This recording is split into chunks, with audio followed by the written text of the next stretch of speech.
D.El.Ed কোর্সের আদার অ্যাক্টিভিটির জন্য যে খাতাটি রেডি করতে বলা হয় তার দুটো বিষয়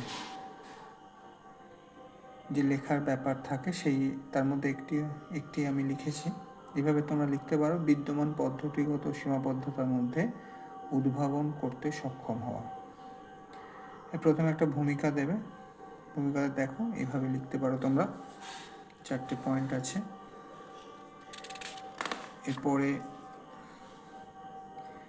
এর বিবরণের মধ্যে তুমি 4টে বা 5টা পয়েন্ট দিতে পারো। দেখো আমি এভাবে লিখেছি, কার্যক্রমের বাস্তবায়ন, এই পয়েন্টগুলো দিতে হবে। তারও কিছু পয়েন্ট আছে, কার্যক্রমের তথ্য সংগ্রহ কিভাবে করা হয় সেটা দেওয়া আছে। তারপরে আছে কার্যক্রমের নতুনত্ব, শিক্ষার্থী শিক্ষকের পর্যবেক্ষণ, তারপরে পর্যবেক্ষণের গুরুত্ব।